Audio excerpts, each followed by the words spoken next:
going live. Yay. Let's edit this baby. We'll add you to a playlist. Give some people time to come on.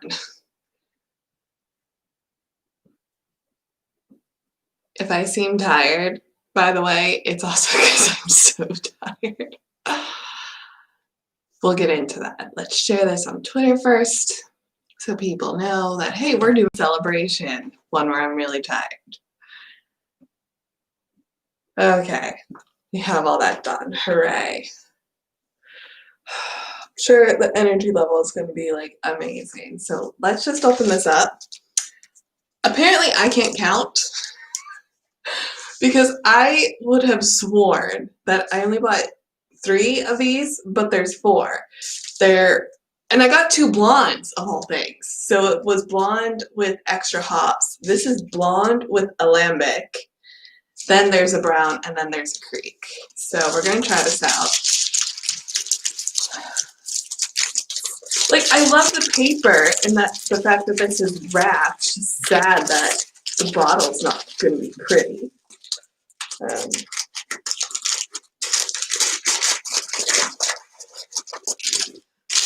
we go.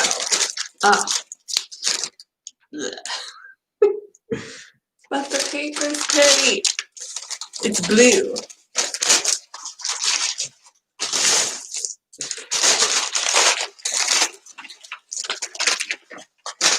Okay, we'll just put this here for now. Let's open. Ooh, this is actually different from the last one. Do I still have the last one? Yes, I do, because this one from last week was gold, and this one is white. I wonder if they did that on purpose, or if it's just they ran out of gold tops. Ugh. There. Oh, I forgot to grab something in case this decides to explode. So we're just going to push the desk back a little bit. We're going to put this over here. We'll put the glass right here just in case, and we'll open it.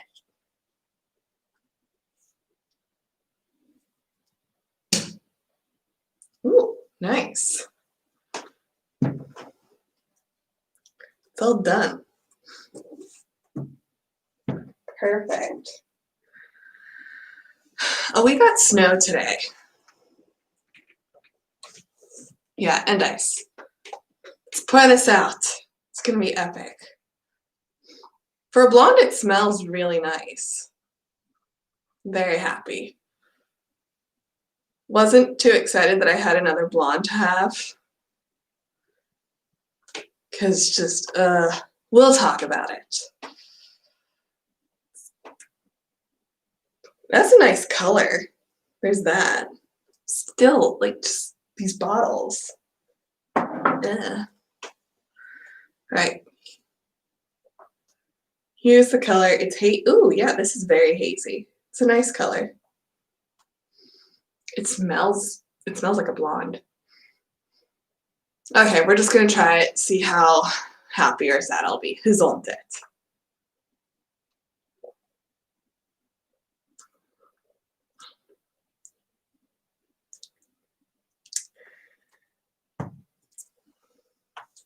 I guess we're gonna be sad today, but that's okay. It was a very interesting week. By the way, I have these lovely clear bottles.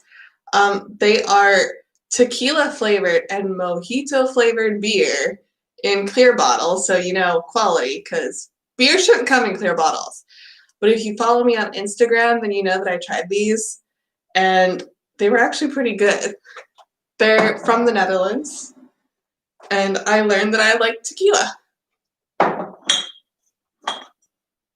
I don't actually know what tequila tastes like, but tequila flavored beer is pretty good. I have one more left by them to sangria, and I know what sangria is like, and I like that. This is not that tasty. Maybe it's gonna grow on me. Oh, you know what it is? It's the lambic. It's an actual proper lambic. That's what that taste is. It has a really sour finish.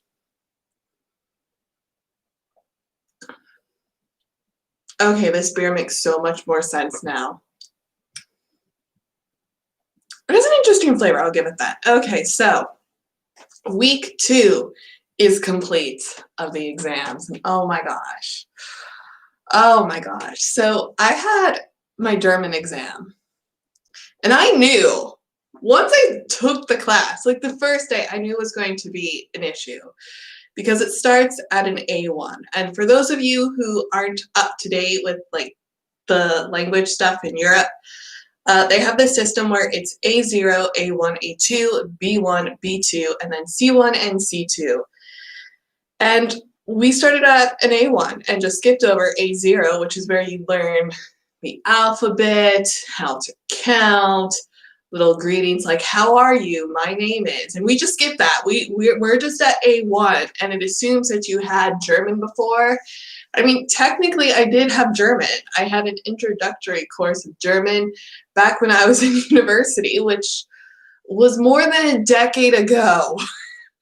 So it doesn't count because I don't remember that class.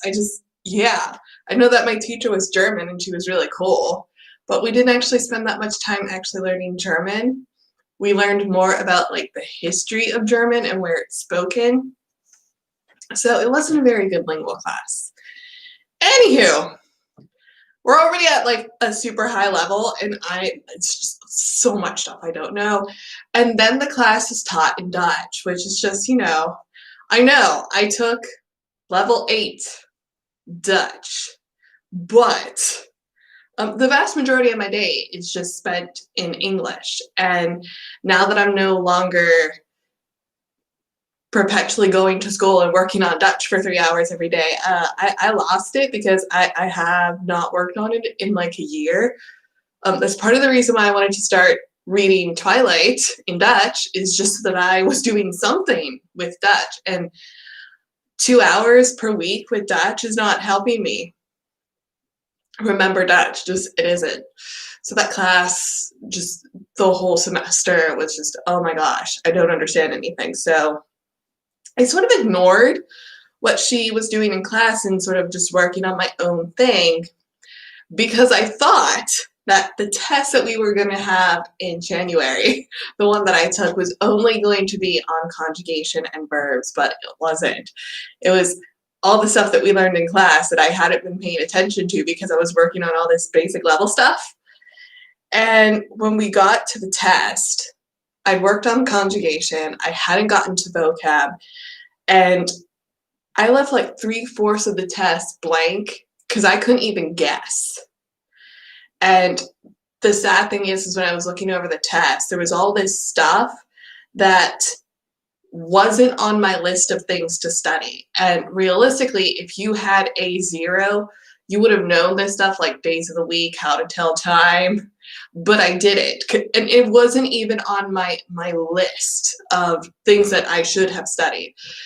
So when I took the test, I was thinking, oh, so even if I had managed to learn all the vocab and all the verbs and just really everything that was on my list, I don't think I would have succeeded with the test because there was all this stuff I didn't even have on my list of things to learn. There was also a slight problem because I was told that I could have the test in English and not in Dutch, and I didn't have that option. And I had specifically focused on German and English and not German, English, Dutch, which is what I was doing before. And we had the test in the morning and my brain saw the Dutch and was like, no, no. You should know this stuff, but we're not going to help you. No, no, no, no, no, no. And oh, I stayed there for 30 minutes because you have to stay for at least 30 minutes for the exams. And I turned it in. I answered as much as I could, even in areas where it was just incomplete, my answers, because I figured, well, at the very least, she'll know that I worked on conjugation and I can conjugate verbs, but that's about all. I even did the whole like cheating thing where I looked at other answers and I was like, oh, wait, I know this word, I can use it here. And yeah, it was painful to leave so much of that test blank. But I knew I had actually contacted the guidance counselor to ask, what are my options if I fail this? Because I knew. I knew. So that's something that I'm going to have to work on, and that's probably going to be something that I have to work on in the summer, and it might also be something that I have to repeat next year because I'm not confident about it. Ugh. And then we had Word.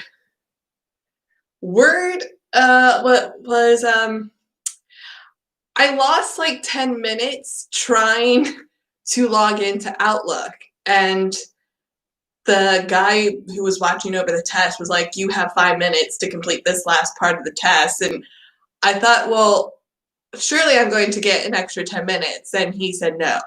And I was like, okay.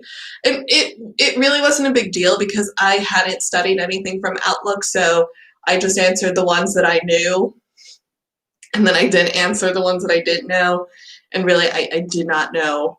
I didn't look at Outlook. She had an exam prep, and it focused on styles. I had gone over the advanced word stuff, which thank goodness, because there was a section on mail merge. But the first part was styles, and that was the vast majority of the test. Then mail merge, and then this thing on Outlook. I don't remember Outlook. And the whole time I was like doing it, I was thinking, this is so dumb. I don't even use Outlook. Ugh.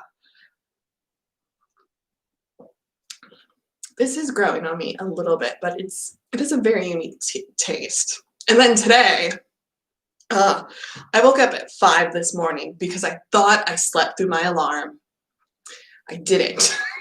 But I woke up at 5, and it was one of those situations where I got so freaked out from the idea that, oh my God, I slept through my alarm. I couldn't go back to sleep. And I had already gone to bed late. I think I had like 4 or 5 hours total sleep. And so I just sort of laid there before I finally gave up and thought, just get up. You'll have more time to get ready. And I had been secretly praying because we got snow. And what was supposed to happen, which thankfully did not, was that it was supposed to freeze in the night. And we were supposed to have ice. And I was really freaking out because it's Saturday and I have a test on Saturday. And I wouldn't have worried about it if it was supposed to be icy and it was during the week, because you'd have lots of people on the road that would heat up the road, keep it nice and warm so that ice could form. But it's the weekend, and I think in total I might have passed 2 dozen cars, if that.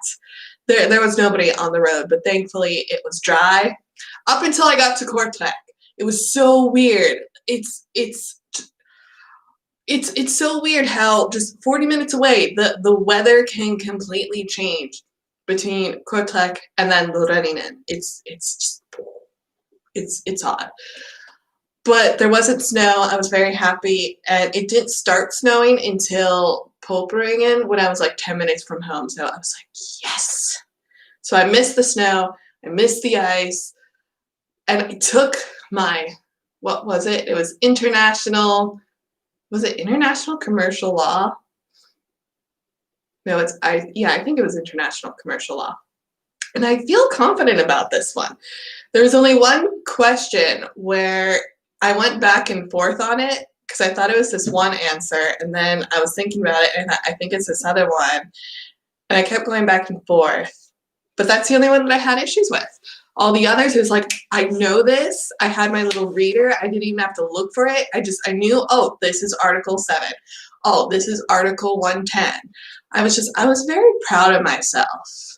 I feel like now I could be a lawyer, except I don't like law. And just all the law jargon makes me angry. But I failed the one. I'm hoping I passed Word. I think I did. And I'm pretty confident that I passed the law test today. And I'm sort of sad because I really like this teacher. He's one of the nicest teachers that we have, I think. He's very thoughtful. And I like that. And also, he takes the whole Corona thing seriously, unlike some of my other teachers who just don't do anything. Because I'm not sure how it's going in other places, but at least in Belgium, We went into lockdown sometime in November. Then we stayed in lockdown through December. And they did that for the express purpose so that we could go in and take our tests in person. But after the whole break, when the exam period is over, which, when is it? Like, I think we go back February 1st. We're still going to be in lockdown. I think until after the crocus vacancy, so we won't be going back until March, maybe. And Prince Charming's working at home. There's this thing that the children's school, they're probably going to extend the crocus vacancy for them. And I don't want to get corona. And I have this thing that I go to school and they have the little hand sanitizer. And every time I pass one, I use a hand sanitizer. And they have it placed like every couple of feet. Just, I figure there's not too much hand sanitizer that you can use. So I go in and there's hand sanitizer the first thing that when you walk in. You go a little bit farther, you have to go up these stairs, have to touch a railing, but then they have hand sanitizer, so I use the hand sanitizer. And then I go to the bathroom and I really wash my hands, like my wrists and everything. Really wash my hands. And then the place where they keep putting us, which is the cafeteria, there's like 2 other hand sanitizer things that I have to pass, and I use those. And I really appreciate the fact that my teacher, after each student had signed this piece of paper to say that, yeah, we came to the test, he was disinfecting the table. Nobody else was doing that. And like, it freaked me out the one day because the teacher was like, use the pen. I was like, so many people touch that, I'm not touching it. It's like, I'll use my own pen, thank you. Yeah, just, I haven't gotten it, fingers crossed. Everybody is wearing their mask at least. No issues there. And I only have 2 more tests. And I'm not looking forward to it, to be honest. I started studying today, and then I got really tired, and it hit me at 4 o'clock. It was like, oh my gosh, I'm so tired. So I went to go rest my eyes upstairs, and 4 hours later, Prince Charming woke me up to make dinner. And I was thinking, oh gosh, I slept too long, because I wanted to start this live stream at 8, say hello to everybody, because tomorrow, Sunday, and Monday, I'm going to have to study for accounting, and I sort of started today, except I started, and then I was like, oh, I don't want to study for accounting, so I ended up studying for product development, which is the test that I have on Wednesday. I was like, oh crap, I don't remember anything from product development. Oh, hello, Tech Dragonis. I can read. I'm tired. And I do live. It's just exams have kept me busy. Like, I will be gone. Yeah. I hope to come back with regular content soon, once the exams are over. But next week should be a good week because I'm planning a live stream on Wednesday to celebrate the fact that I took my last test. It'll probably be a little late, around 9-ish. And then on Friday, I'm going to have a friend come on for a live stream. She's from school. I don't know what we're going to do. Drink, talk about the exams being over, be happy. And then on the 29th, I won't actually be on the channel. I will be on Mark's channel, the Beer Hooligan, and I don't know what we're doing, and I still need to talk about that. So my last exam is Friday. Oh, man, I'm sorry that your last exam is Friday. I'm like so tickled. Actually, no, that gives you more time to study. Now I'm jealous. I don't know, it goes both ways. My last exam is on a Wednesday, January 20th. And like, I'm happy because then it's just over. And I don't have to study, I don't have to stress. I plan to do nothing. I'm doing nothing on Wednesday, and then I need to like start working on German because I have German the rest of the year. It's not going to be fun. But man, I can't wait for these to be over. And the sad thing is I was thinking, even during the break, I still have to work. It's not like, oh, I can sit back and do nothing, because on the 25th, I have a post that's due for the social media team. And I need to contact people to be like, hey, you said that you'd help me with this. And then I also have to make some video that's going to be released during the summer to recruit people to come to the school. And I'm sort of not in the mood to do that, because I'm like, my whole pitch would be like, come to Vivus, where they don't give you a Christmas break. They make you study. And then they have a 3-week-long exam period, which you will hate. And they do it to you twice, because you have to repeat it in June. Because that's where I am right now. Oh my gosh. What I'm doing right now is not really studying, but projects, and Friday's just the deadline, and talking to the teacher. I'd prefer projects. I feel like that would be less stressful. I don't know. Oh, but then it's oral. No, I feel like I had one oral exam and it went really well. I like that. Oral exams are less stressful. I feel like I can BS that more because I do YouTube and I'm used to talking sort of just in front of a camera to myself. It could work. I feel like I could do that well. I don't know. But best of luck. I hope that it goes well. I'm sure that it will. Well, I should go back and say it. Like, I'm so, ooh, my teachers are really chill, so it's quite fun. That's nice. I didn't actually get to see most of my teachers during the exams because they have us really spread out. So for the exams that involved computers, we never got the actual teacher. We got somebody just sitting in class to make sure that we weren't cheating.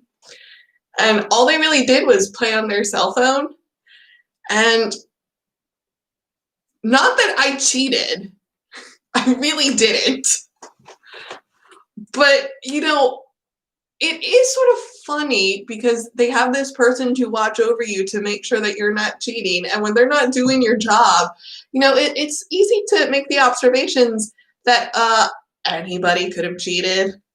Like, we were thinking about that today with the law exam, because we had these readers that had all these legal texts. It had the TFEU, the TEU, Brussels 1, recast, Rome 1, regulations, Rome 2 regulations, the contracts of international sale of goods, and there was another one. There was 7, I think. Was that 7 or 6?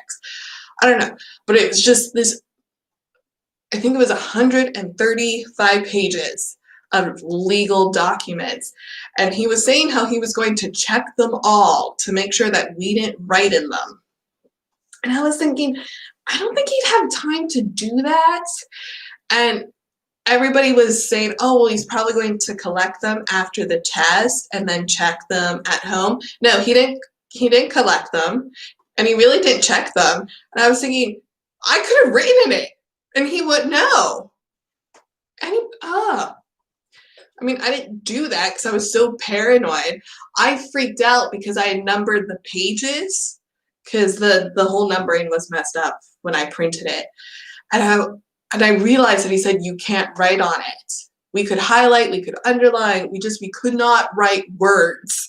And I was freaking out because I put numbers, and I sent him this email like, I didn't see this until after the fact. I'm so sorry. And he's like, numbers are fine.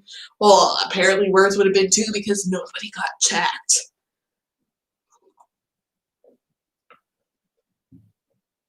But really, the law test was actually really easy. I enjoyed his test. I thought it was really clever. Oh yeah, some teachers will check though. I've seen teachers just go around and take your book while you're doing your exam. Okay. He was actually watching us, my law teacher. I was like, yes, good for you for doing your job. But I think that's also because he's a law teacher, because he's also the only teacher who asked for our student ID cards. Like everybody else was just like, yeah, I don't care. And I was sort of surprised that we got an email saying that we needed to take our ID cards, because in my mind I was thinking, if somebody wants to go and take my exams for me, I'm okay with that. And then it like occurred to me after the fact that, you know, maybe there would be somebody who paid somebody to take their exam for them. But I was also thinking, like, I wonder how much that would even cost. Like, there is not enough money in the world that, even for something like English, if somebody asked me, hey, Kathryn, I have an English exam, could you go take it for me?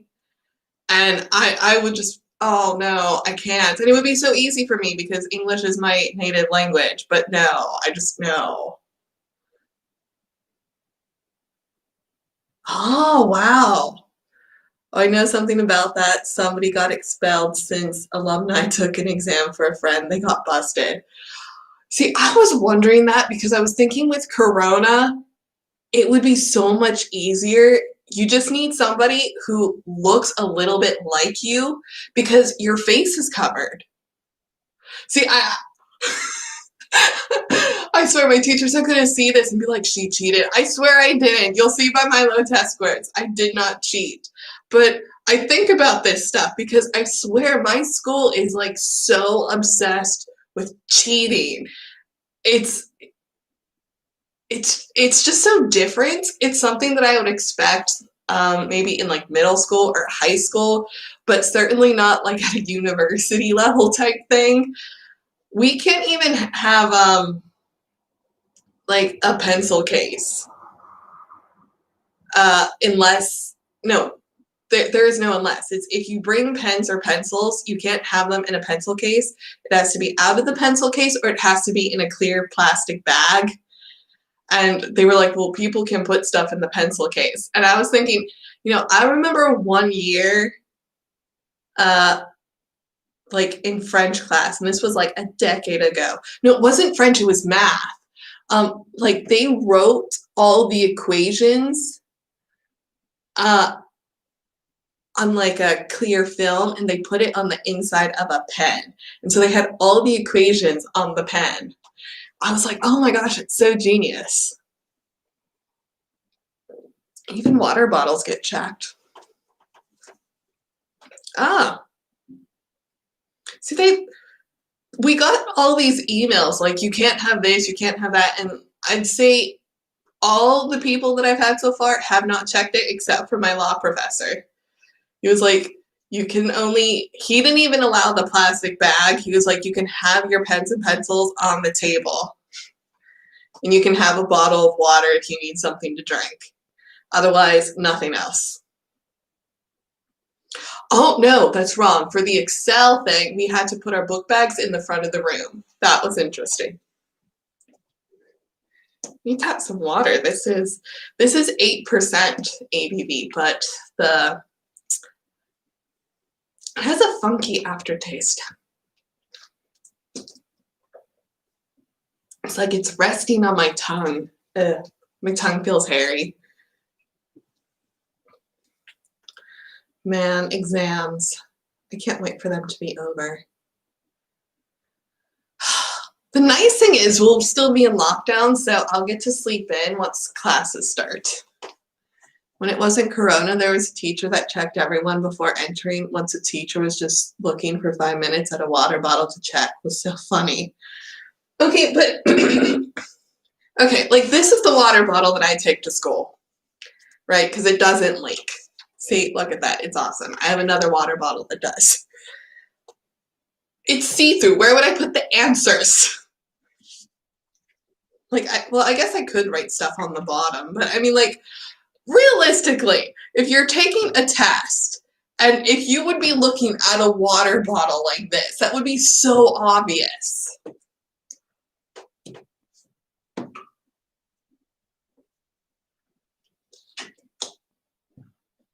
I feel like the teachers are so obsessed with all these, like, I'm guessing they mean like something like this, where I guess you could stuff something under the plastic.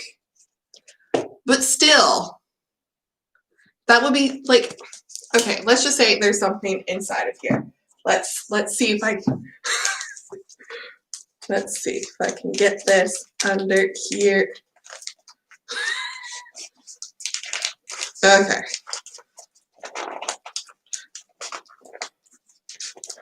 Okay, so I have my little cheat sheet here. We'll pretend you can't see it, right? But then I have to get it out, right? So how do you do that without drawing attention to yourself? Like, I mean, I guess I could like, but see, this is still like so obvious to me. Like not that I've ever cheated, but I would say that the times that perhaps hypothetically, if I did cheat, I found that the best way to do it is to not be obvious about it.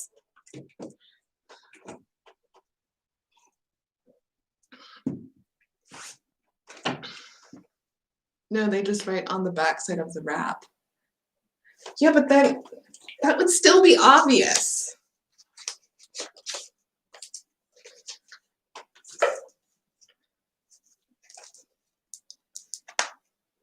I don't know. I feel like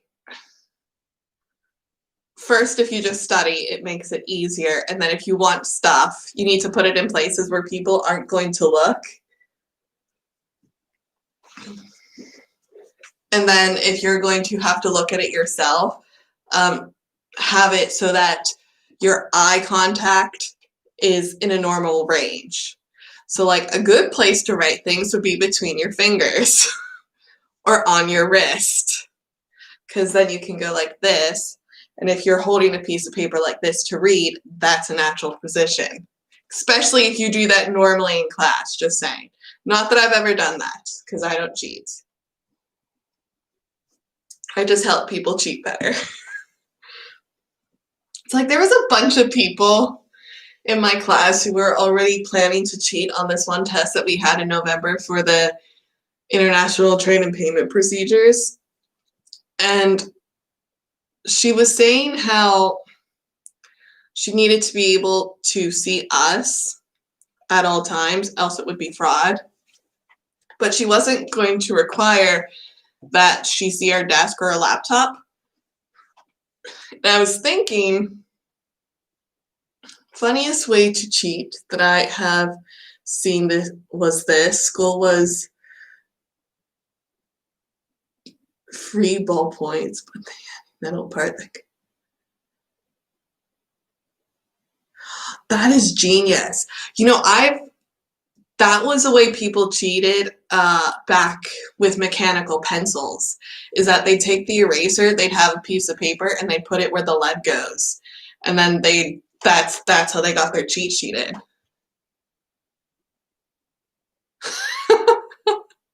That's amazing.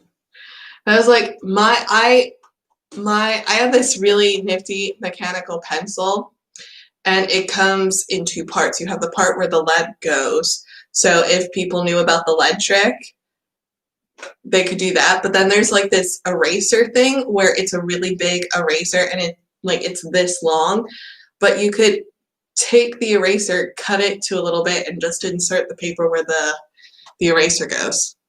See,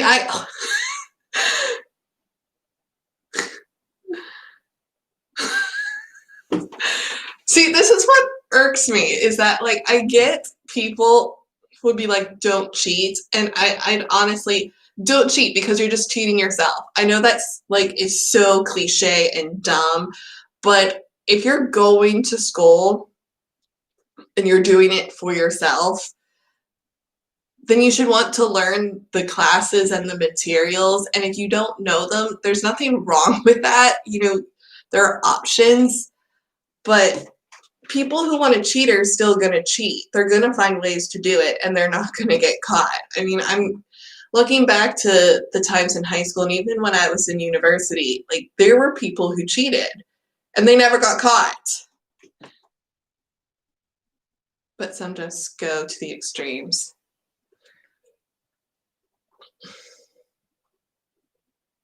I think the tests are just too hard in Belgium, to be honest, and I think maybe that's why there's a cheating problem.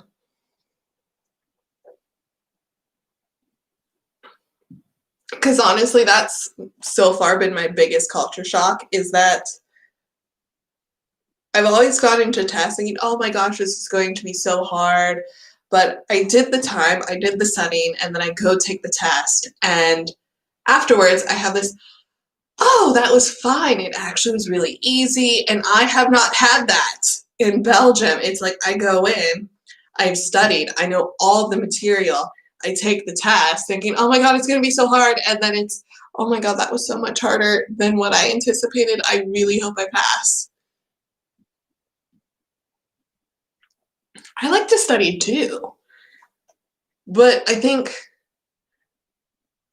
a really good example is Excel. I studied Excel so much, and I don't really like Excel, to be perfectly honest, just because I don't use the program. But when I took the test, after I took the test, I knew I was going to have some issues because I suck at math. And everything that tripped me up on the test was math related. It wasn't even about Excel. And I was sort of freaking out because I thought, I don't see how I can do better. Like, that is literally the best that I could do. This was one of those things that Excel was the one thing I didn't have to like work so hard at, because like I knew the functions, I knew what to do. And then we got to the test and it's just like, I can't math. Like, I even wrote that on the test, like, I can't do this section, not because it's Excel, but because it's math. That's what killed me, as I was thinking, even if I failed this and I had time to study for this over the summer, I don't see me passing it. And even if I had to retake the class, I don't see myself being able to do better. And then, oh, it got so worse because I was looking at the program, and we have Excel 2. I was like, oh my God, what's in Excel 2? Because Excel 1 was so hard. Well, I shouldn't say that. The beginning of it was really easy. It was the last couple bits that were just things like making graphs and like having, I can make a graph. It's just, I've never made a graph and thought, I don't like the coloring, or I would like to change this. I just do the pre-settings because who cares? Ah, that's what I hate. I don't. And then, oh, now I had this counter function that I needed to be able to use. And the function did not work for whatever reason. And I went home and I tried the exact function that I was using at school, and it worked at home. Oh, so angry. I'm hoping to move to Belgium by 2020. I did some research and found this channel, Pure Awesomeness. Oh, yay! Why are you moving to Belgium?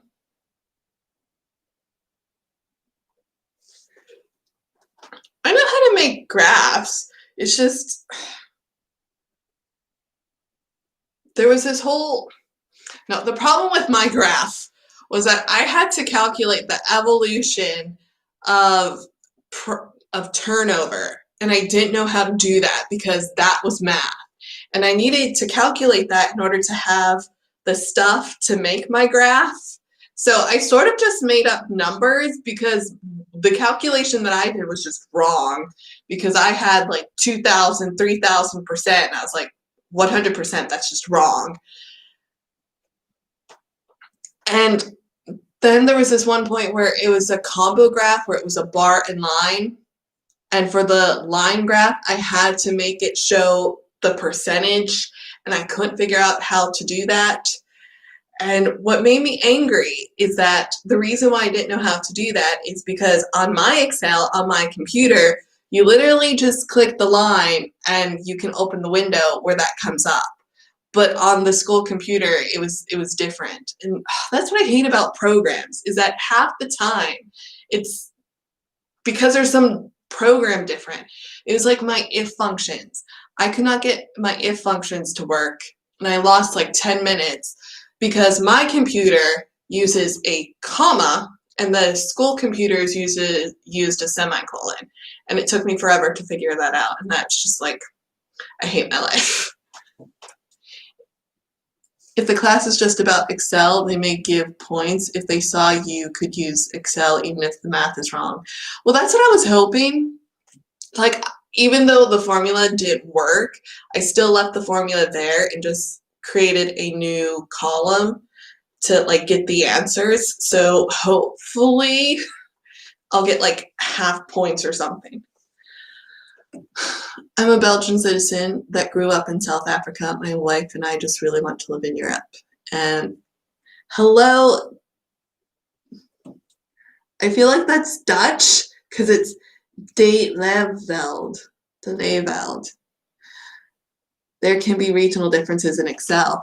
Yeah, that's also a pain because my computer is American, and there was this one exercise that I was working on when I was studying for Excel where you had money involved.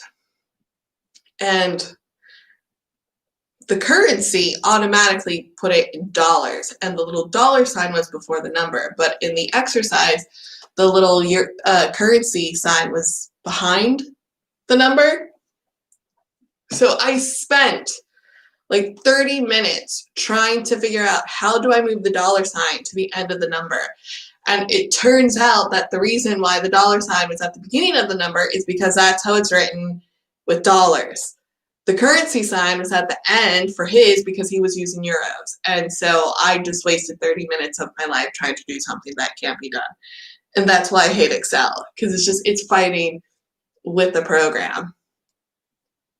That's another issue, by the way, is that, oh my gosh, I really hate that in the US, we just decided to do dates, month, day, year, because they don't do dates, month, day, year over here. And there was this whole section of where we had to work with dates, and it was day, month, year. And I got so confused when I saw like 25. I was like, what math are they using? Because there aren't 25 months in a year. I was thinking, well, are they doing it times 2? I could not figure it out. And oh my gosh, it took me much longer than I will ever admit to realize it. Oh, it's the day. Yeah, some things have to adapt the formulas to the country settings as well. Yeah, the semicolon instead of the comma. Yeah, the day, month, year. Oh, no, another thing that trips me up is that money, like your numbers, where I would use a period, you use a comma, and where I use a comma, you use a period. So if you have a number like 3,000.4, you would write that 3 point and then 000, comma 4, where I would do that like 3, comma 000, point, like little dot 4. Oh, and that messes me up. And I always freak out because I'm worried that I'm going to do it backwards, and I talked it over with the teacher, and he's like, it doesn't matter. But it matters to Excel, because if you don't use the comma, it won't accept the number. So that's not fun. It's not fun when you have to fight with the program and you don't know why the program hates you. And it's just like, the program is ethnocentric. That's what it is.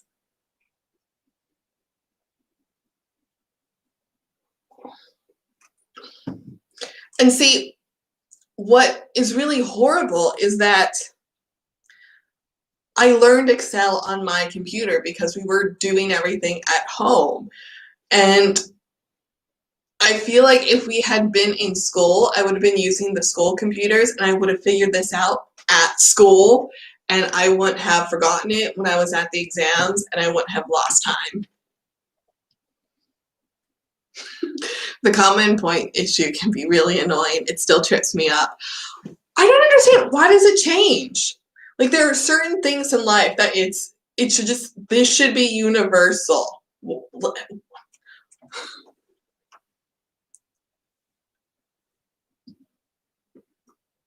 Oh yeah, you can also use a blank space instead of a dot. Yeah, that confuses me too. The blank space. So we're done with the beer. That was actually pretty decent.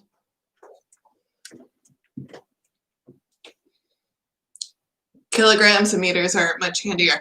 Okay, here's the whole thing. I don't mind the metric system because I learned that in school.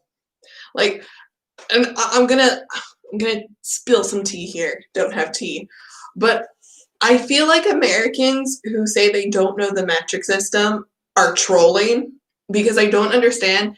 How do you not know the metric system? It's like that's all we use in science class and math class. At least for me growing up. If there was ever a math question, it was always using the metric system, and any type of measurement in class 100% was the metric system. Not only that, but every single product that we buy in the US has the metric system next to the standard system. So I don't understand, like, if you don't know it, you're really not paying attention in life. And see, I understand the metric system. There are things that, if you tell me, like, oh, that's 15 centimeters, that's more difficult for me to envision and visualize. If, for example, you said, oh, well, that's 15 inches, I can envision 15 inches. Like 15 centimeters, it's like, I'm not exactly sure how big that is. Distance trips me up. In Celsius, I never understood why you use Fahrenheit. I feel like it's because we have more extreme weather, to be honest. That's because over here, like, it's been really cold. It was -1 degree Celsius here. And in my mind, that is so cold. Except it's not, because it's only like 32 degrees, a little less. Because I swear, like, in the States, it goes down to 0 degrees Fahrenheit, which I think is like -10 or something Celsius. I can't remember off the top of my head. But even Celsius and all that, we use that too. But we use it in the smaller measurements. Because using Celsius for cooking, that's really weird to me.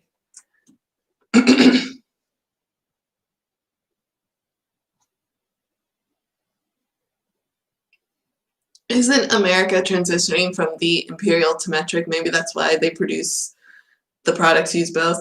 We've been transitioning since I want to say back when I was in elementary school. I remember that being a thing that people said, we're going to start using the metric system, and we just don't. I don't know why. I feel like we could use the metric system, but just not use that for cooking, because I like our way better. Because you need a scale to cook in Europe, and I don't like that. I don't like things being precise, where it's like you need 100 grams of sugar. Well, if you don't have a scale, how do you measure 100 grams of sugar without a scale? You can't. You need a scale. Versus if I need a cup of sugar, this could just be a cup of sugar, right? As long as my quantity of stuff makes sense, I can make it up. And I know that probably doesn't make sense, but in my head it does. Like when I make rice, you put the rice in, and then you put it to water up to here, right? Most people don't do that. It's like, how long do you cook it for? Till it's cooked. That's one thing, that the recipes over here are very precise, and I don't cook precisely. It's like, how much butter do you add? You add enough. Like, you have a feel for it. You can tell by the texture when you're working with stuff if you have too much butter. Yeah, see, cooking is both an art and a science in one.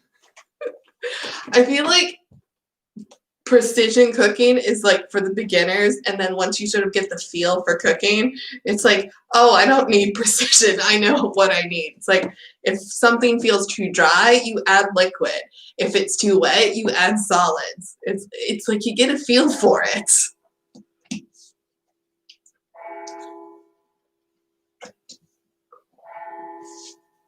I also like the variety that happens, that if every single person made chocolate chip cookies, even if they had the same recipes, they would all come out differently based on like how they pack their cups of flour.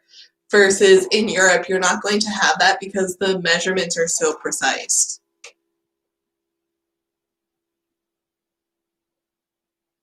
Ho West. Yes, I do go to Kortrijk Vives. I'm going to look up your school, Ho West, because I feel like I've seen that. Oh, okay. This is cool. Do they do? Oh, yeah, I do know this because I was looking way back when. I was looking up programs to see what I could do. And I think, if I remember correctly, your school has an English program in, what was it? Oh, no, maybe there are a bunch. I feel like I remember there being some English program in IT or something, but there wasn't one in business. Because I was looking for like a bunch of schools that I could go to in Vives, just one because they had an English program that interested me. Oh, they have master's programs. Oh, but it's European Masters in Sustainable Energy System Management. That's not interesting to me. Because that's something, if I could find a school that does a master's program that is business related, that is close to Kortrijk, I feel so much better. Okay, I have to say, your school does the, oh, what are they called? I forget the system. Because I'm part of this system. I cannot for the life of me remember what it is. But on your website, they have it set up so much nicer because it's like a scroll option versus on the Vives thing. I don't know if people don't know how to code or what, because it's just them in a row and you have to scroll down so much to get to like the important information for the program. And it's just like, web design wise, it's really bad. Digital arts and entertainment. That's cool.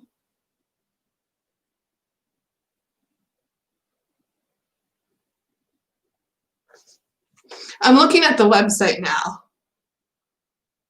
I think that's why I didn't follow it, because I think it was more geared towards like entertainment stuff and I wanted business. Because I see like you have this whole digital arts and entertainment section, digital arts and development, industrial product design. There's lots of design. That's cool. But I wanted a business.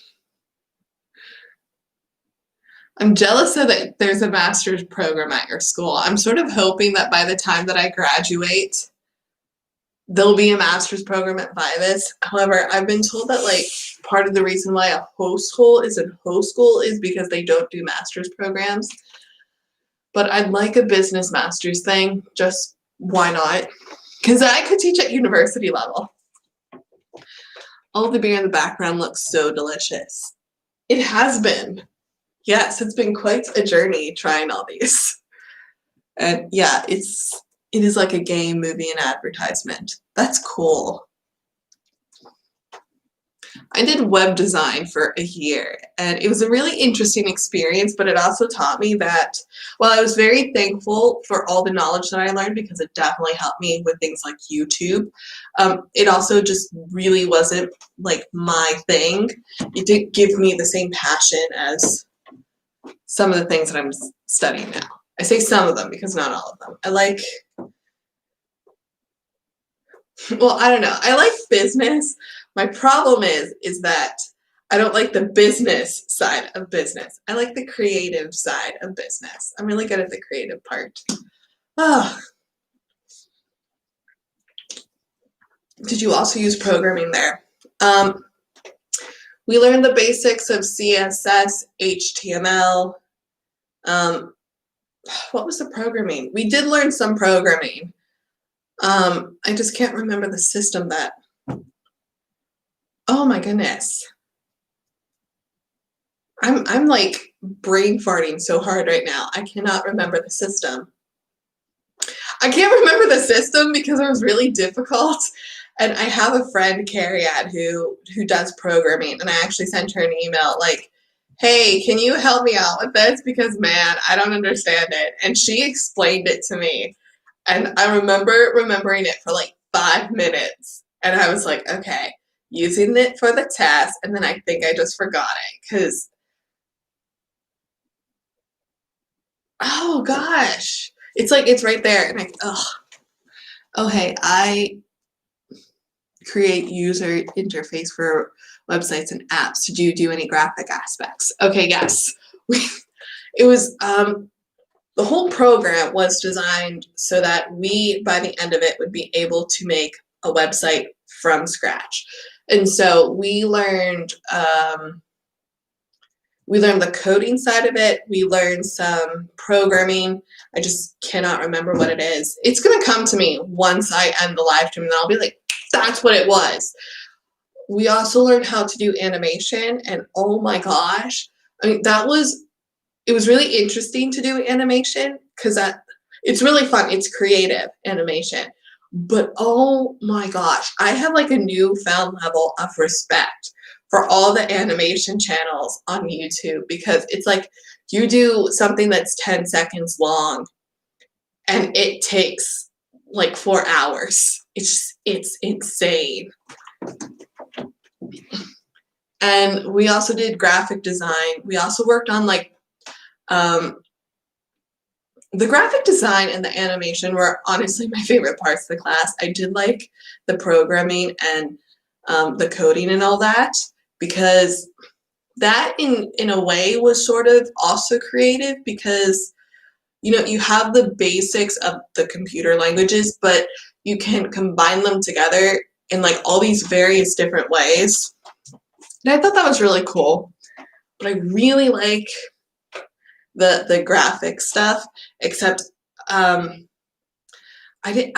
It's one of those things I went into it thinking, oh well, I've had lots of experience with YouTube making thumbnails and all that, and I realized I know nothing. But it was great because I learned a whole bunch of stuff. My last exam now is 3D animation. Holy crap, that's hard. Good for you though. Then good luck with that. Yes, my wife is an animator. Yes. Oh my goodness. Just like really round of applause for animators because wow, I did not realize the amount of work that went into animation. It's like animation is so cool, but also it's just it's so time consuming.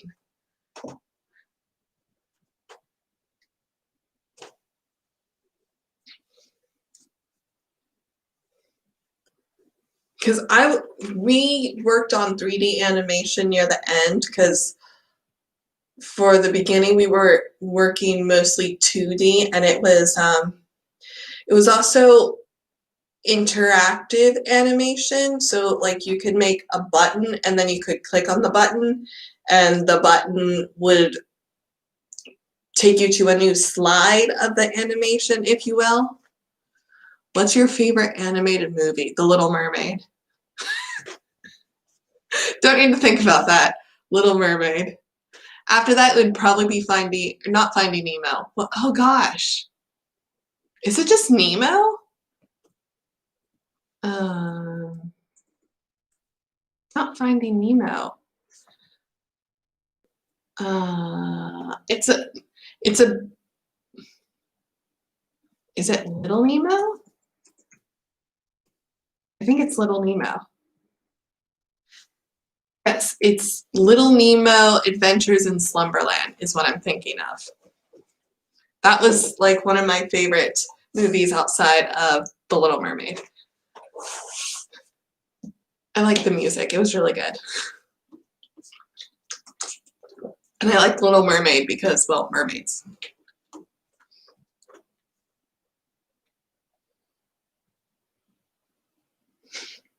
Post-production color correction. Wow, that's so cool.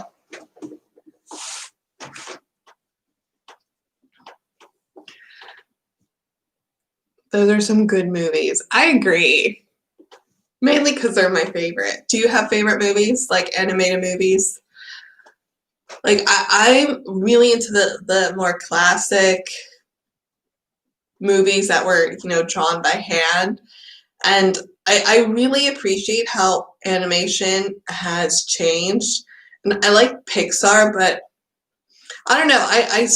I have warm, fuzzy feelings when it comes to 2D animation over 3D animation, but I can really appreciate just how amazing the 3D animation looks nowadays. It's wow. It's really stunning sometimes, especially for gaming, because sometimes I see commercials for games and it legit looks real. And it's like, is that real or is it fake? Just, yeah. Just, to the people that worked on those.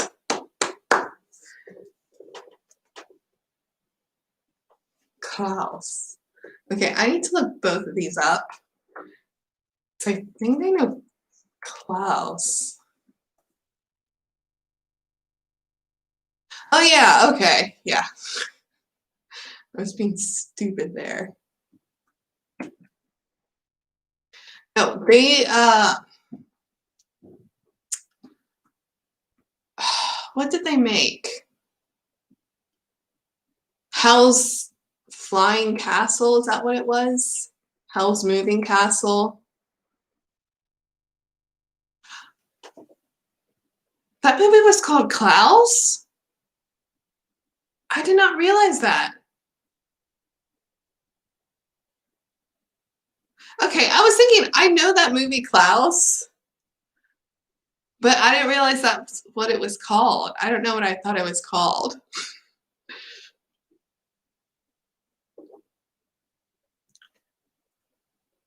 Yeah, Howl's Moving Castle, like the studio, they also made the movie about the witch. I forget what it was called. That was good. Spirited Away. Yeah, they make lots of good movies.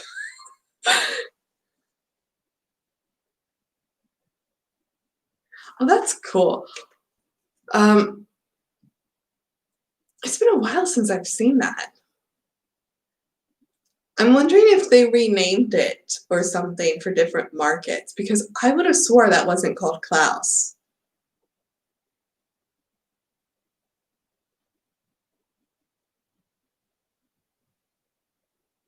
Maybe it's called Nicholas. I don't know. Because online they're saying that it's called Klaus in the US. It's not saying what it was called in Belgium. I don't know.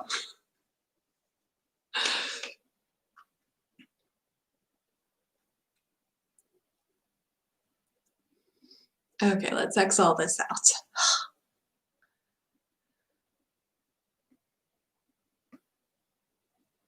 There we go. I feel weird not having my beer. It's gone. It was a very delicious one. It grew on me at the end, even though it's really sour.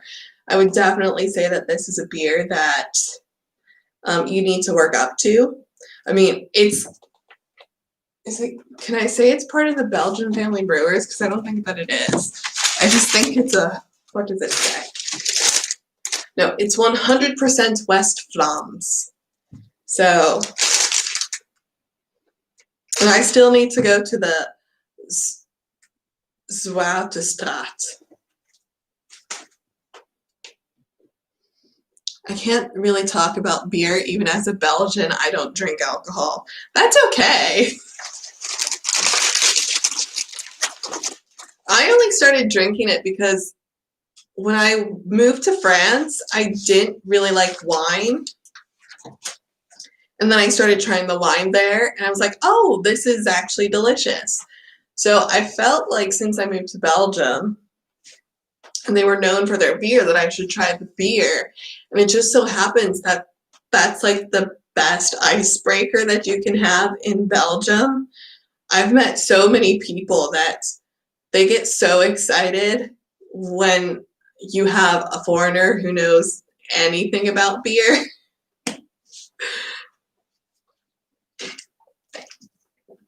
And it's actually like little breweries that they know about and not like the big ones, like InBev. Though I will say, which one is it? Zondaat, that's what it is, which is a beer from the Netherlands. I think it's a blonde. That's a really good beer.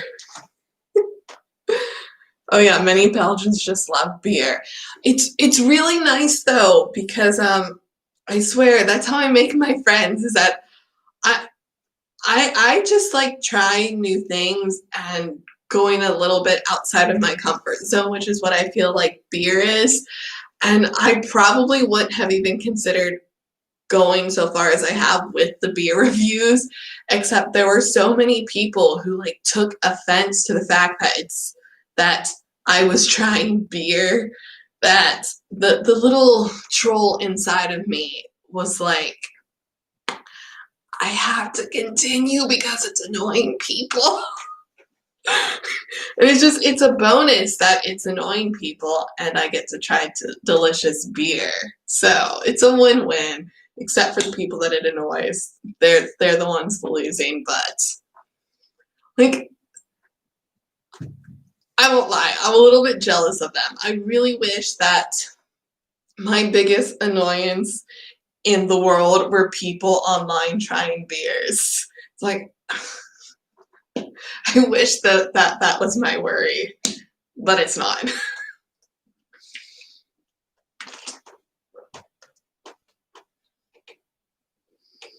If you want to get a reaction out of a Belgian, most chances is if you talk about beer, football. I can't talk about football because I don't like sports. Oh, it's so bad. Like soccer is such a huge thing over here and everybody gets into it and people ask me questions like, who's your favorite team? Who do you support? And it's like, well, I guess I support Ghent because my husband does, but I don't watch them. And then they have this thing, well, you live in West Flanders, don't you feel like you should support Bruges? And I'm just like, okay, sure, why not? I won't watch them either.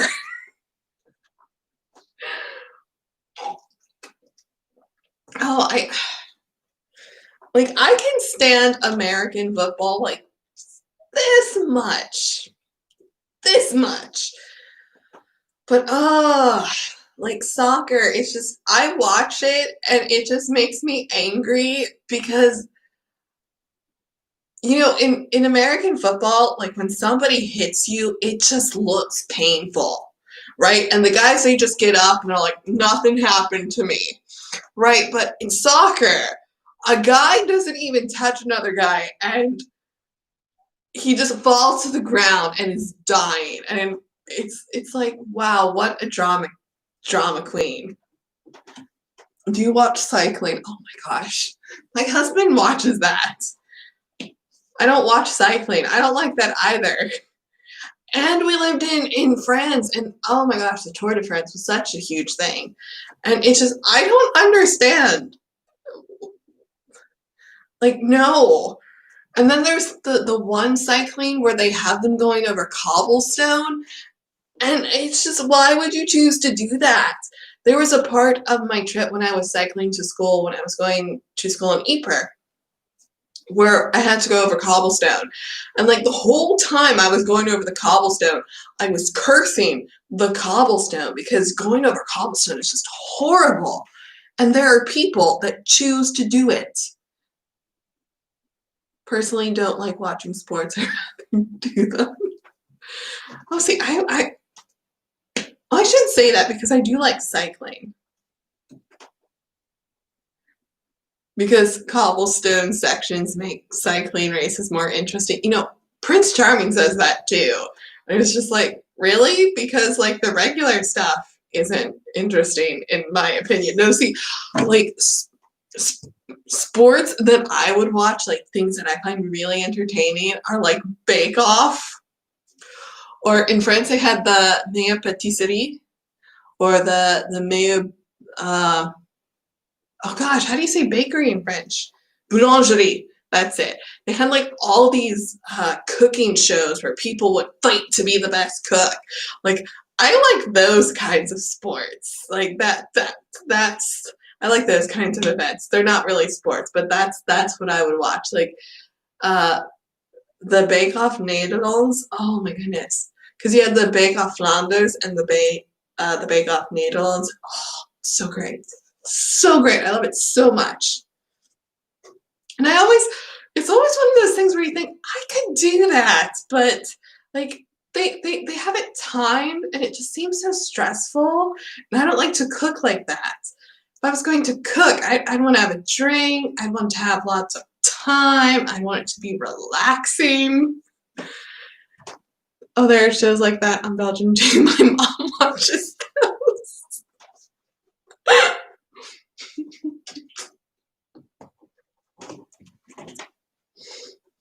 Well, those are the only shows that I really watch that are in Dutch. There's there was also a couple of those Blond Getrouwd. I like watching that. That's really interesting.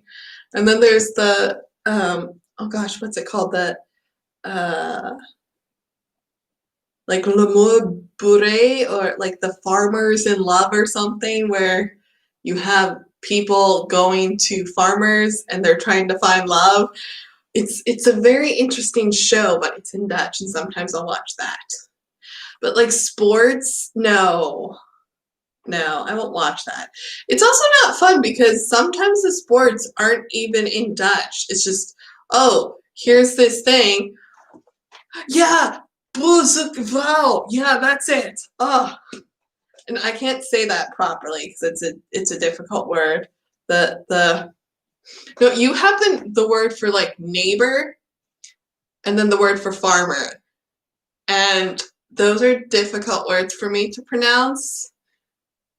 And apparently, if you're talking to your neighbor and you call them farmer, that can be seen as an insult. Yeah. Bood and boo.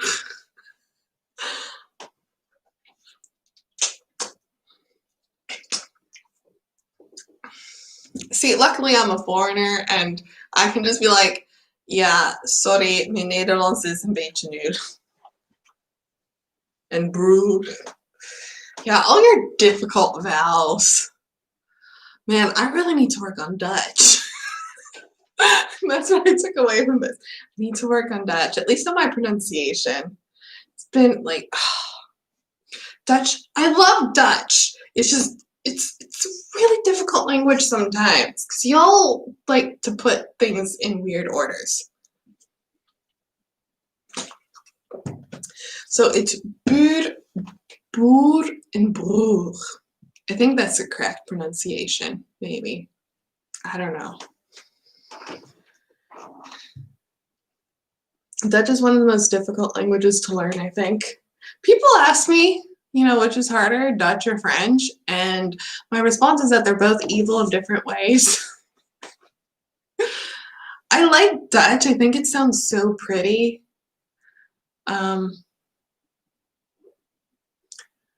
The thing that I don't like about it is the word order, because it seems that no matter how much I study on where the words are supposed to go, I just screw it up. And I think I'm right. And I will even argue with people that, no, you're wrong, this is right. And then I'll go look up the roll and it's like, no, I'm wrong. It hurts so much inside because I worked on it for, like, we're going on 4 years now and it just Dutch, man, it's difficult. It did not take me this long to learn French. And even though like I went to level 8, I feel like my Dutch sucks. I mean, I'm more than willing to speak it with people and to butcher the crap out of it. I don't care, but it's still sort of annoying that considering how long, like, I had professional lessons and it still sucks. But yeah, it is something we learned for years when we were young. It's weird. English makes more sense. Well, you know, I think one of the difficult things about learning Dutch is that people don't actually speak Dutch in Belgium. They speak dialects. And that's one of the things that when people are speaking Dutch, I can understand them, and then they just sort of, they make the effort. That's one of the things that I love about Belgium, is that so many people get excited, like, oh, you know Dutch, and then they want to speak to you, you know, after they practice their English. But I think it's just like a subconscious thing that they speak in dialect a lot, that they slowly slip back into dialect, and it's like, I don't understand them. I have to say, are you still speaking Dutch? Because I'm not understanding you. Oh, that's so difficult. But the dialects are cool. I don't understand them, and it's frustrating that you go like a little hop away and it's a completely different dialect. The dialect in Poperingen is different from the dialect in Yper, and there's only like 20 minutes difference between them. And the dialects in West Flanders are completely different from the dialects in East Flanders. It's just blows my mind. I wrote that in a comment. We have different dialects that change even based from the street to street. Oh, yeah, that kills me. I was talking with somebody, and he said Ayers. I was like, Ayers, Ayers, what's that? And he was trying to explain it to me in Dutch.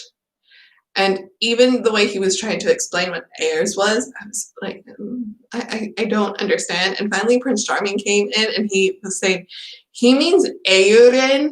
I was like, oh, Eieren.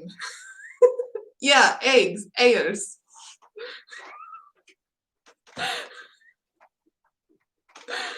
Oh, yeah. If you want to see some Dutch, probably it's going to be next Friday. My friend Ronnie will be coming on, and so she's the Belgian, and perhaps we'll slip into some Dutch. So that should be interesting, because I don't think I've actually ever spoken Dutch with her.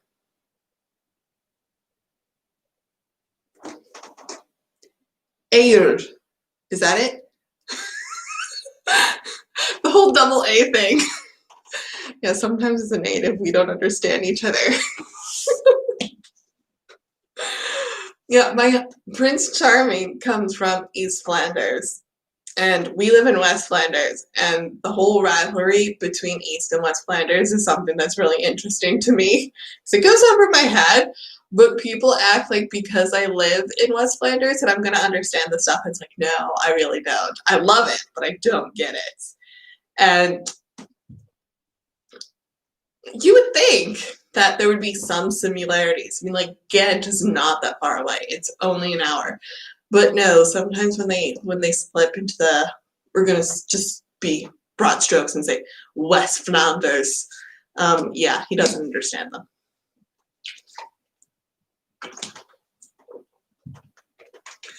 I live in East Flanders, but always went to school in West Flanders. Did people make fun of your accent? West Flanders has much heavier dialects. I think it's funny how everybody makes fun of each other's accents. It's so funny because I'm really used to like the West Flanders way of speaking, that when we go to visit Prince Charming's parents in Ghent, like they talk funny. And it's really, like, it doesn't seem like there should be that big of a difference because it's only an hour away. But then whenever she comes to visit us and she hears people talk, like she makes fun of them. And it's so, I don't know, it's really, really funny to me. I always started dialect. I speak more Algemeen Nederlands with some sprinkles of both sides. Yeah, one of the first things that I learned in Dutch class was ik spreek Nederlands en ik begrijp geen dialect. Which is true. I really don't understand the dialect. I mean, I'd like to be able to speak less Flemish. Maybe get confused for a Belgian, but I don't know. I don't have high confidence for that. Like, Dutch is hard, man. Also, it doesn't help that, like, Belgians are a bit too friendly when it comes to languages. It's like, people are just so happy that it's like, oh, you can speak Dutch. Oh, that's so cool. Oh, your Dutch is actually really good, but we should speak in English because I need to practice my English. It's like, yeah, but I need to practice my Dutch. I'm like, no, English. And it's bad because once people get in the habit of speaking to you in a certain language, that is so difficult to break.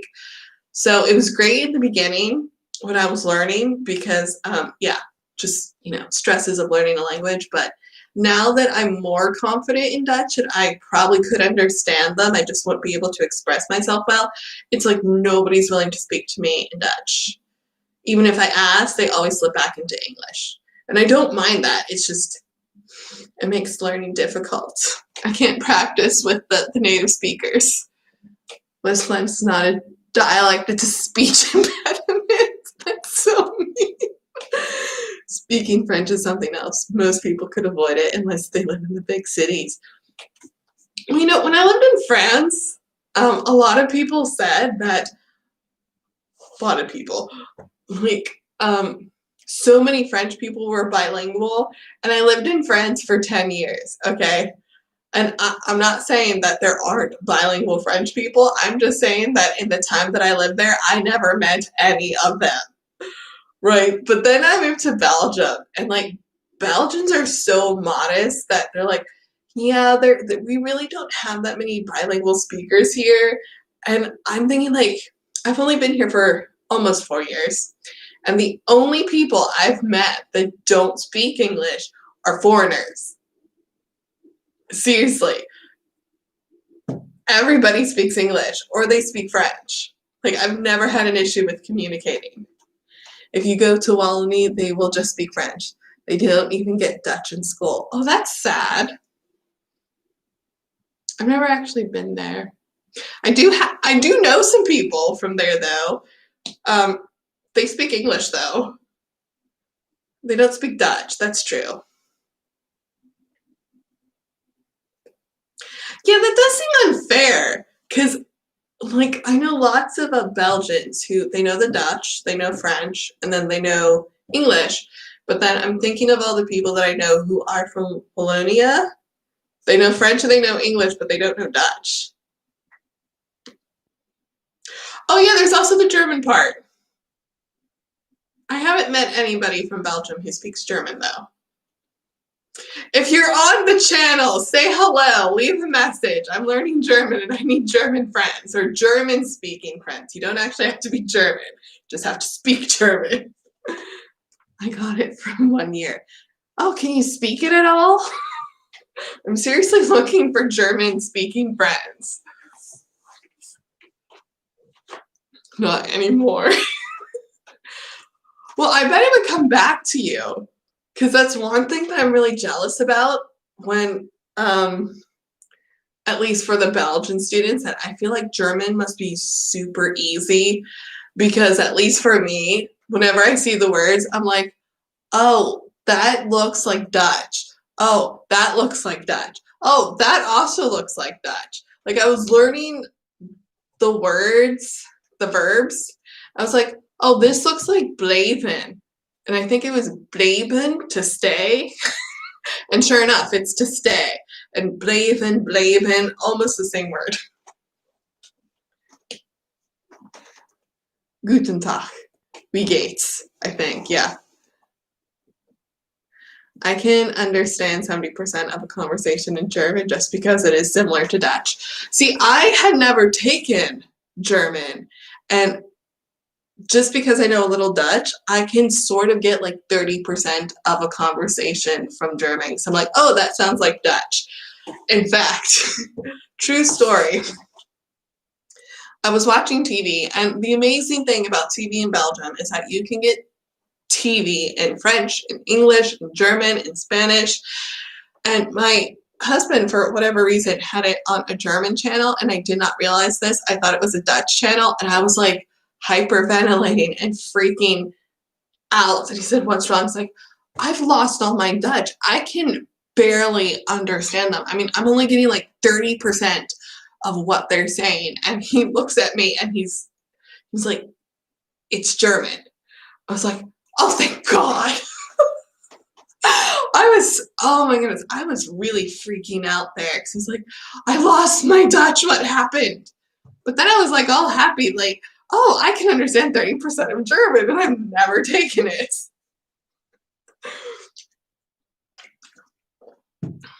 I have moments like that now where I'll read or see something and I won't realize what language it's in. Because I've gone to the store a couple times and I'll be reading something and I'll get really proud of myself. Like, oh my gosh, like my French skills are amazing. Or, oh my gosh, my Dutch skills are amazing. I understand everything. And then I continue reading and it clicks. Oh, this is in English.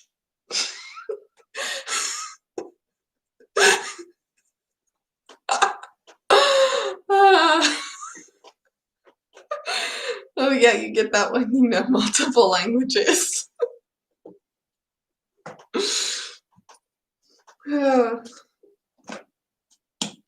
But yeah, I found that English is the best language. And when I mean best, like the best for me to understand, obviously native English speaker. Second would be French, and then third is Dutch. But recently, and this is going to be so horrible because I haven't worked on French in forever. It's slowly becoming English, Dutch, and French. But English is also Germanic language, just as Dutch and German are. You should be able to easily understand them. You know, I read that as a native English speaker, Dutch is supposed to be super easy to learn. And I don't know who said that, but they're wrong. And I think perhaps it has to do like with, I don't know. I don't know. Because for me, and this is just my opinion, when it comes to English and when it comes to Dutch, there aren't that many similarities in my opinion. It's been 7 years that I last used French. I can now speak it. I can't speak it anymore, just understand it. I stayed with a host family when I was 16, and I still keep in contact with them. And my host mother sends me emails in French from time to time. And it's one of those situations where I take so long to respond to her because, like, I understand what she writes to me, but I can't write in French anymore. It's like I've forgotten so much. Like, and I can't be bothered to work on French. I really can't. It's like I know it as well as I do, and it just, that's what it is. I'd much rather work on Dutch, but now I have to work on German.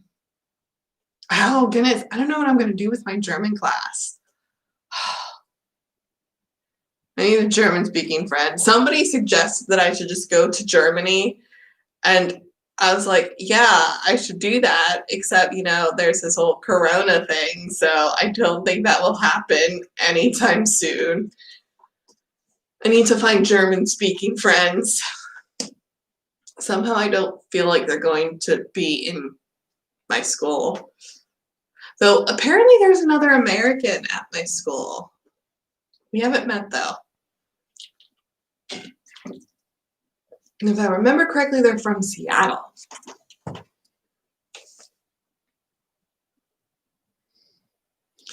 I think the issue is that the lingual expectations in Belgium is just too high.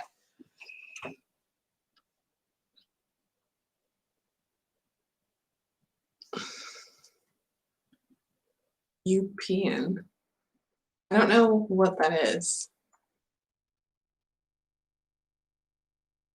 Oh, the German-speaking part of Belgium.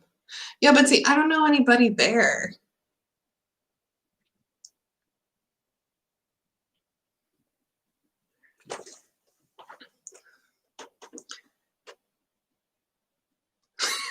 Well, we keep forgetting about the German part though. Some say it's a myth. Well, the whole thing is like when it comes to the traveling, I'm not entirely sure what the rules are. And I don't want to have to go into quarantine. So like I wouldn't want to travel anyway. It was like I need to renew my passport and I'm not doing that until the virus is over because I don't want to go to Brussels. Um, Lingual expectation in Belgium and Luxembourg. Same. They really are. Like my school expects us to take 2 languages, which is a good thing. I do think that more people should invest in languages because I think there's just so much to gain from it. But there's this little part of me that is still American that thinks 2 languages, my goodness, that's too many. Well, at least you're able to go to school. I haven't left my home for almost a year now. Well, if it makes you feel better, my mom is in the exact same boat because she has an compromised immune system. So she's like really locked out in her house. So anytime that I get antsy or sort of annoyed by the fact that I have to stay home, I think of my mom because I think she has it so much worse. But see, I'd also prefer not to have to leave the house because, well, I am a bit of an introvert, but I also think they have the ability to do classes online. I don't understand why I need to still go into school. I'd save so much money in gas if I could just take the classes online and then just go in to take the exams. I'd be so happy.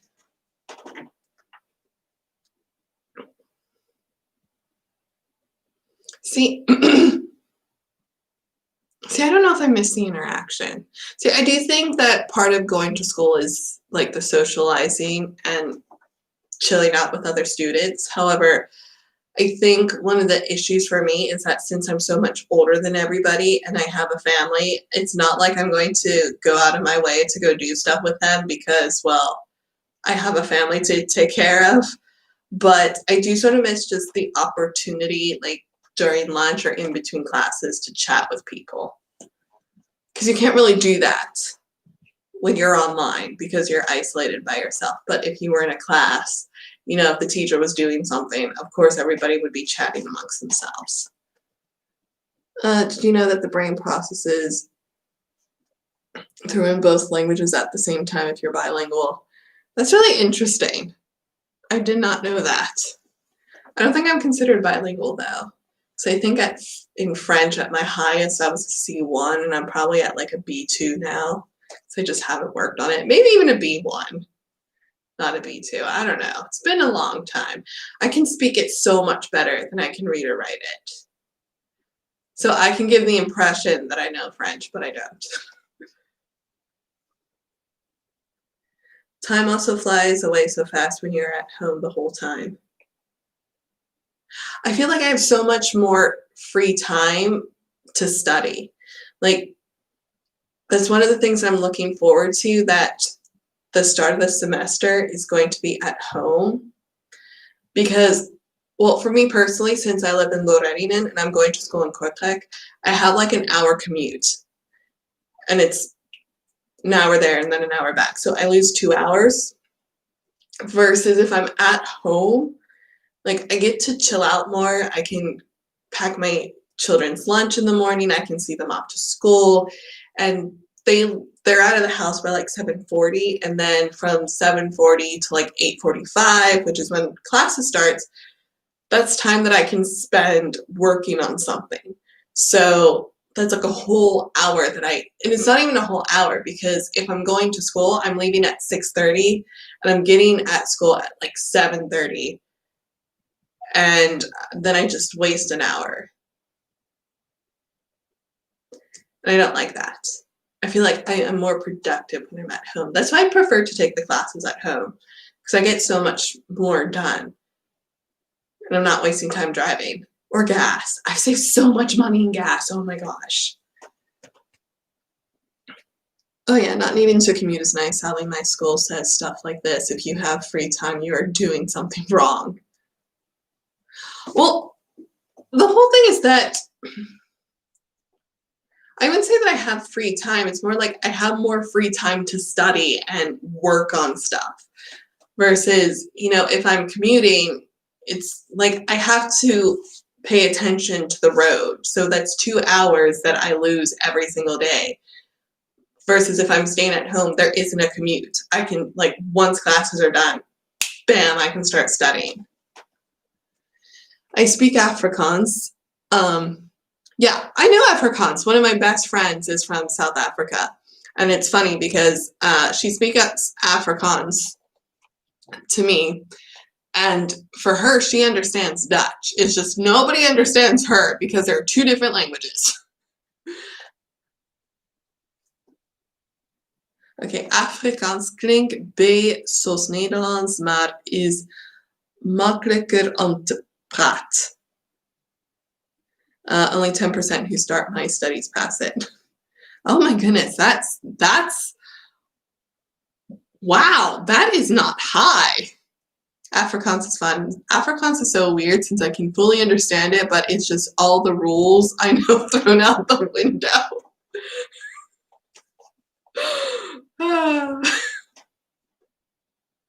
See, I feel like if you have a good basic understanding of Dutch, then you can easily understand Afrikaans. But when she was speaking it to me, I didn't have a basic understanding of Dutch. And so it was just like, you're saying words that sound like Dutch, but I don't understand what you're saying. And it constantly reminded me of that episode of Friends where Phoebe was trying to teach French to Joey, and he was like, because that's exactly what it was like, because I didn't understand her.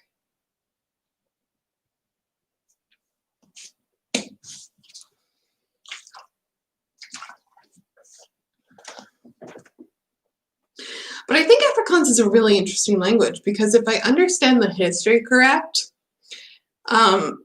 Dutch people went to South Africa, and Afrikaans is what came out after time passed, which is interesting because, Americans came from England, and I can still understand, the English, but Afrikaans is its own proper language. Have you tried understanding? No. I don't even know what this is. I have to look it up. Seizoens? Where is it spoken? Okay, so it's a West Germanic language. Okay, wait, where is this? Okay, so it's spoken somewhere in northern it's not Netherlands in English. What is it? Netherlands. Fries. No, I've never heard that. No, somebody a really long time ago sent me a video on dialects in Belgium, and I've been meaning to watch it to do a reaction video, and it hasn't happened. It's very closely related to English. Like my English or English English? But with the IE, see, I see that and I think V, like in French, where the S is just silent.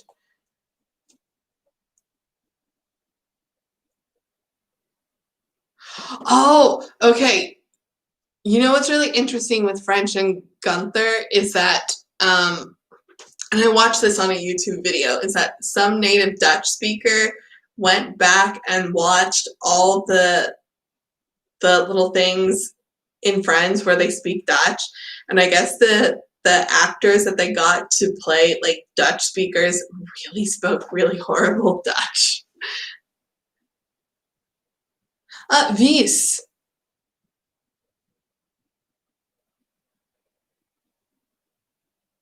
Oh, Friese is the Dutch word. Oh, okay. I was thinking fries, like frietjes. Oh man, languages. Wait, no, is Wies French or is it Dutch? Oh no, French would be sal. C'est sal. Oh my gosh. I hate when I mix up languages. It's not fun. Yeah, I realized when you said that. Wies, yeah. My children are doing that. They're really interested now, and it took forever to speak English. And like, I know that this is normal, that children do this, so it's nothing to worry about. It's not like they don't understand that they're two completely different languages. But my children will say things like, Mama, ik heb so hungry. Or, Mama, this is so heavy. It makes me laugh so much because it's like it's the cutest little thing that they do. And I'm just there like, yes, they're finally speaking English with me. Except they'll still tell me, Mama, you moet Nederlands spreken. You woon in Belgium. It's like, I'm getting owned by my own children. It's not fun.